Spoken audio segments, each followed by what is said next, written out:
नमस्कार बच्चों, मेरा नाम मीनाक्षी शर्मा है और मैं आपकी हिंदी टीचर हूँ। कैसे हो आप सभी? आशा करती हूँ कि आप सभी घर में स्वस्थ और सुरक्षित होंगे। आज मैं आपको आपकी पाठ्य पुस्तक बसंत भाग 3 का तीसरा पाठ बस की यात्रा का शेष पाठ पढ़ाऊंगी। तो ये कहानी किसने लिखी थी बच्चों? हरिशंकर परसाई जी ने। तो इस कहानी में हमने क्या देखा कि वो एक बार बस की यात्रा करते हैं और बस की हालत बहुत ज़्यादा ख़राब है, बहुत टूटी फूटी है। तो बच्चों अब आगे पढ़ते हैं। बस की रफ्तार अब 15-20 मील हो गई थी, मतलब बहुत धीमी हो गई थी उसकी चाल। मुझे उसके किसी हिस्से पर भरोसा नहीं था। ब्रेक फेल हो सकता है, स्टीयरिंग टूट सकती है। प्रकृति के दृश्य बहुत लुभावने थे, बहुत अच्छे थे, मन को आकर्षित करने वाले थे, हरने वाले थे। दोनों तरफ हरे भरे पेड़ थे जिन पर पक्षी बैठे थे। मैं हर पेड़ को अपना दुश्मन समझ रहा था। जो भी पेड़ आता डर लगता कि इससे बस टकरा जाएगी। उसको डर लग रहा था कि कहीं बस के पेड़ से टकराने पर ब्रेक फेल ना हो जाए, स्टीयरिंग टूट जाए। तो इसलिए वह हर पेड़ को अपना दुश्मन समझ रहा था लेखक। वह निकल जाता तो दूसरे पेड़ का इंतज़ार करता। झील दिखती तो सोचता कि इसमें बस गोता लगा जाएगी। उसको हर समय डर लग रहा था कि अब या तो बस पेड़ से टकरा जाएगी या झील आने पर वह उसमें डूब जाएगी, गिर जाएगी। एकाएक फिर बस रुकी। ड्राइवर ने तरह तरह की तरकीबें की पर वह चली नहीं। सविनय अवज्ञा आंदोलन शुरू हो गया था। कंपनी के हिस्सेदार कह रहे थे बस तो फर्स्ट क्लास है जी, यह तो इत्तेफाक की बात है। तो क्या हुआ? ड्राइवर ने अनेक उपाय किए लेकिन जो बस रुकी तो वह चलने का नाम ही नहीं ले रही थी, मानो सविनय अवज्ञा आंदोलन शुरू कर रही हो। और कंपनी के हिस्सेदार जो था वो कह रहा था कि बस तो बहुत अच्छी है, ये तो इत्तेफाक की बात है कि बस खराब हो गई। शीर चांदनी में वृक्षों की छाया के नीचे वह बस बड़ी दयनीय लग रही थी। उस पर बहुत दया आ रही थी, जैसे कोई वृद्धा थक कर बैठ गई हो।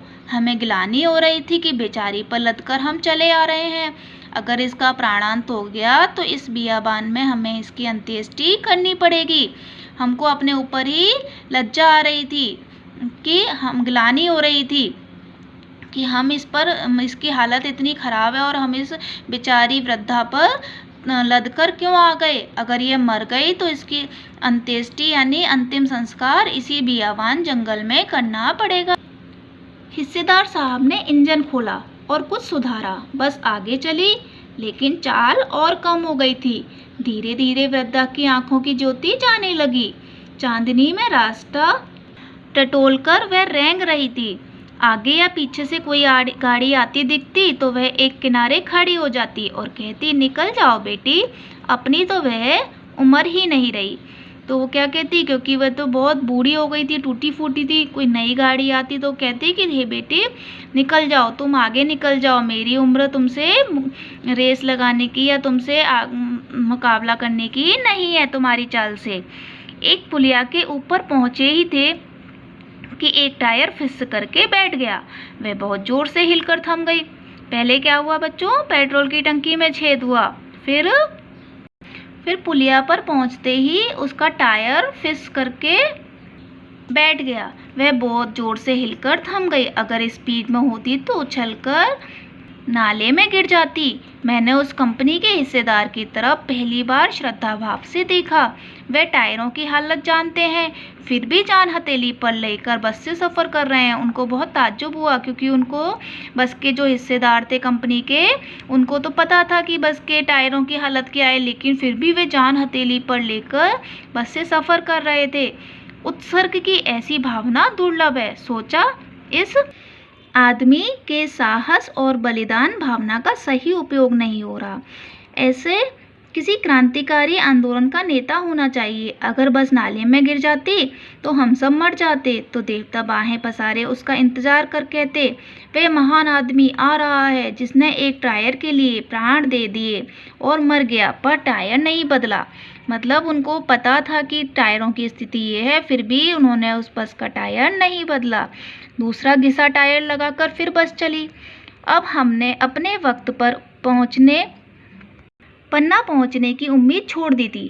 पन्ना कभी भी पहुंचने की उम्मीद छोड़ दी थी। पन्ना क्या, कहीं भी कभी भी पहुंचने की उम्मीद छोड़ दी थी। अब लेखक को कोई उम्मीद नहीं थी कि ये बस उन्हें पन्ना तक पहुंचा देगी। लगता था कि जिंदगी इसी बस में गुजारनी है और इससे सीधे उस लोक को प्रयाण कर जाना है।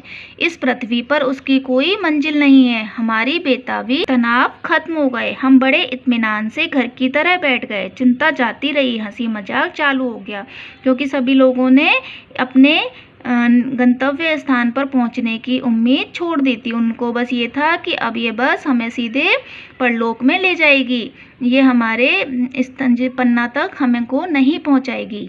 तो बच्चों, ये कहानी यहाँ पे समाप्त होती है। इसके प्रश्न उत्तर आप अपने उत्तर पुस्तिका में लिखिए। कक्षा 8 विषय हिंदी, पृष्ठ संख्या 15-16, पार्ट 3, बस की यात्रा, भाग 2। प्रश्न 1, मैंने उस कंपनी के हिस्सेदार की तरफ पहली बार श्रद्धा भाव से देखा। लेखक के मन में हिस्सेदार साहब के लिए श्रद्धा क्यों जग गई? तो उत्तर लिखेंगे, लेखक के मन में बस कंपनी के हिस्सेदार साहब के लिए श्रद्धा इसलिए जाग गई क्योंकि वह टायर की स्थिति से परिचित होने के बावजूद भी बस को चलाने का साहस जुटा रहा था। उसको पता था कि बस का टायर सही हालत में नहीं है। कंपनी का हिस्सेदार अपनी पुरानी बस की खूब तारीफ कर रहा था। अर्थमोह की वजह से, यानी पैसे के मोह की वजह से आत्म बलिदान की ऐसी भावना दुर्लभ थी जिसे देखकर लेखक हतप्रभ हो गया। हतप्रभ यानी आश्चर्यचकित हो गया और उसके प्रति उसके मन में श्रद्धा भाव उमड़ता है।